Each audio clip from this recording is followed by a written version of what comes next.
नमस्कार. तेजल्स हाऊसमध्ये तुम्हा सगळ्यांचं मनापासून स्वागत. होळीच्या दिवशी सगळ्यांच्याच घरी पुरणपोळी केली जाते. कोणी तव्याची पुरणपोळी करतं तर कोणी खापराची. आता मी धुळ्याची म्हणजेच खानदेशातली. आमच्या खानदेशात चुलीवरची खापराची पोळी केली जाते. आता माझ्याकडे तर खापर नाही, पण हो, माझ्या घरात जेवढी मोठी कढई तेवढी पोळी मी करून घेते. आणि हो, अगदी मऊ लुसलुशीत होते बरं. चला, इथे मी 1 वाटी डाळ स्वच्छ धुवून घेतली. ती खाली तळाला बुडेल एवढं पाणी कुकरच्या डब्यात घेतलं आणि कुकरच्या 5 ते 6 शिट्या काढून घेतल्या. आता आपली पोळी मऊ लुसलुशीत होण्यासाठी, अगदी फ्लेक्झिबल, आपण ताणू तेवढी ताणली जाईल अशी होण्यासाठी मी जुना लोकवन गहू गिरणीवरून दळून आणला आहे. मी बारीक उपरणं कढईला टाईट बांधून घेतलं व याने हे पीठ छान बारीक गाळून घ्यायचं आहे. मी इथे 2 वाटी गव्हाचं पीठ घेतलं आहे. आता हे पीठ चाळल्यानंतर हा जो कोंडा असतो ना, हा तुम्ही गव्हाच्या पिठात चाळणीने हे पीठ चाळून आपल्या पिठात ॲड केलं तरी चालेल. आता हा कढईचा कपडा काढून तुम्हाला आतलं पीठ दाखवते. छान मस्त मैद्यासारखं पण गव्हाचंच पीठ आपण चाळून घेतलं आहे. यात मी थोडं मीठ ॲड केले व थोडी साखर ॲड केली आणि हे पीठ आपल्याला पाण्याने मळून घ्यायचं आहे. याचा एक डो तयार करायचा आहे आपल्याला आणि हा डो हाताने 5 मिनटं छान मळून घ्यायचा. आता हे कणिक आपल्याला सैलसर मळून घ्यायचं आहे. जास्त घट्ट मळायचं नाही आहे, जसं आपण नॉर्मल पोळ्यांसाठी मळतो तसं नाही.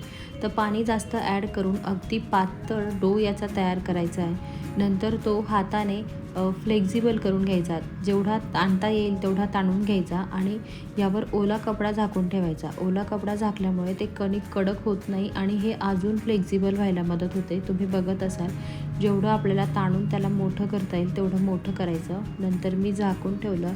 या पुरणपोळीसोबत मी गव्हाची खीर करणार आहे. त्यासाठी 1 तासभर 1 वाटी गहू पाण्यात भिजत ठेवले होते. ते एका कापडावर पसरवून घ्यायचे. आपले गहू वाळतात तोवर मी खीर व आमटीची तयारी करून घेतली आणि इथे मी पाऊण वाटी गूळ घेतला. 1 वाटी हरभऱ्याची डाळ, त्याला पाऊण वाटी गूळ, त्यामुळे पुरण जास्त गोडही लागत नाही. शिजलेली डाळ चाळणीत उपसून घेतली व हे कढईतलं पाणी आमटीत ॲड करायचं, त्यामुळे आमटीला खूप छान टेस्ट येते. पुरणाची डाळ अगदी मऊ शिजली आहे. ही डाळ कढईत तूप घालून गॅसवर परतवून घ्यायची. परतवत असतानाच ती बारीक होते. त्यात गूळ ॲड करायचा व मी त्यात थोडी वेलची पूड पण ॲड केली होती. जायफळ असेल तर जायफळ पण ॲड करायचं. खूप छान टेस्ट येते पुरणाला. व ही डाळ घट्ट होईपर्यंत वाट बघायची. असं म्हणतात, या शिजलेल्या डाळीत चमचा ठेवल्यानंतर तो घट्ट उभा राहतो, म्हणजे आपलं पुरण परफेक्ट झालं आहे. आता डाळ तर आपली बऱ्यापैकी बारीकच आहे, पण तरीही तिला चाळणीत काढून घेते व पुरण गाळून घेते. अगदी बारीक आपली डाळ छान शिजली असेल ना, तर अगदी काही डाळीचा चोथा राहत नाही. तुम्ही बघत असाल, अगदी 1 चमचा डाळीचा चोथा राहिला आहे. चाळणीला लागलेलं पुरण चमच्याने काढून घेतलं. किती बारीक पुरण आपलं रेडी झालं आहे. मिक्सरमध्ये वाटायचीही गरज नाही. आता वाळत घातलेले गहू मिक्सरच्या भांड्यात वाटून घेतले.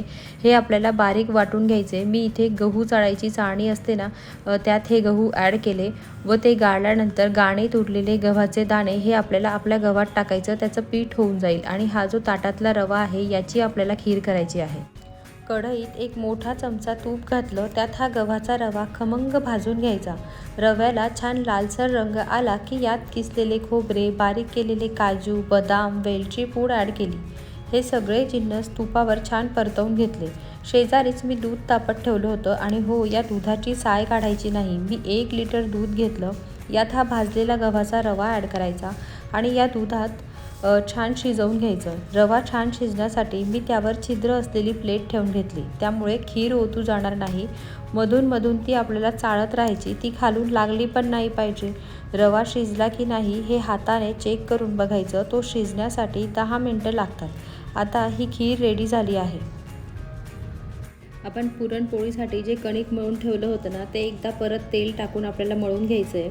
हाताने ओढून दाखवते किती लांबपर्यंत ते ओढलं जातं. यामुळे आपली पुरणपोळी पण छान मऊ होते. मैदा न वापरता सुद्धा आपली पोळी ताणली जाईल कशी, ते मी पुढे सांगेलच तुम्हाला. आता हे कणिक वरून खाली आपटते. तुम्हाला वाटत असेल घरातल्यांचा राग या पिठावर काढते की काय, पण असं नाही आहे. ती पद्धतच आहे पुरणाच्या पोळीचं कणिक मळायची. आता इथे आपलं कणिक मळून झालं आहे. आता आपण पुरणपोळ्या करून घेऊ. पोळी मी माझ्याकडे स्टीलची मोठी कढई आहे त्यावर करणार आहे. त्यासाठी मी इथे 4 डिश ठेवल्या आहेत. त्यावर कढई गरम करत ठेवली. आता आपली पोळी पोळपाटला खाली चिकटू नये म्हणून याला एक सुती कपडा बांधून घेतला 2 सारख्या आकाराचे गोळे घेतले. आता याला लावण्यासाठी मी बाजरीचं पीठ घेतलं आहे, त्यामुळे आपली पोळी छान लाटली जाते. आता गोळे थोडे हातानेच प्रेस करून त्याच्या पुऱ्या तयार केल्या. त्यात जेवढे गोळे घेतले होते ना आपण, तेवढंच पुरण भरायचं.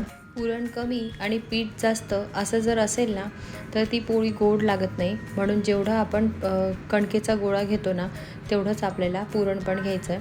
आणि ती आपली जी पोळी असते ना, ती जे पीठ असतं कणिक, ते आपण छान मळलेलं आहे, त्यामुळे ती जेवढी आपण ताणू तेवढी ताणली जाईल. आता खाली ब्राह्मणही आला होता. होळीची सगळी तयारी झाली होती आणि इथे माझी मुलगी मला काम करू लागते की काम वाढवू लागते, पण ती पण मध्ये मध्ये तिची ही लुडबुड होती. सगळा स्वयंपाक झाला होता, पण पुरणाच्या पोळ्या तेवढ्या राहिल्या होत्या, त्या आता लाटून घेते.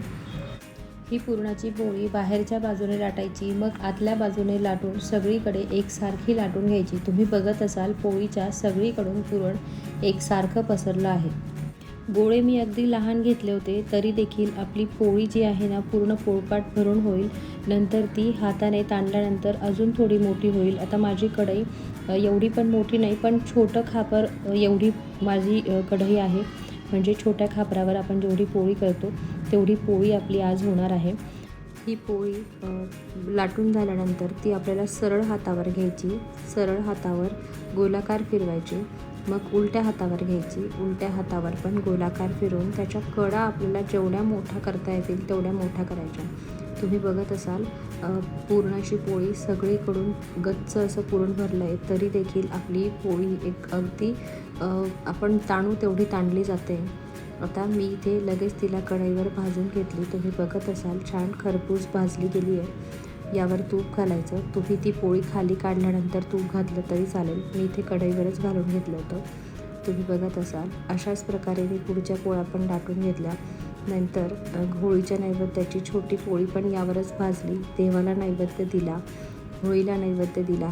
मस्त गरम गरम पुरणाची पोळी, गव्हाची खीर खूपच छान झाली होती. चला तर मग पुन्हा भेटूया अशाच एका मस्त रेसिपीसोबत. तोपर्यंत बाय.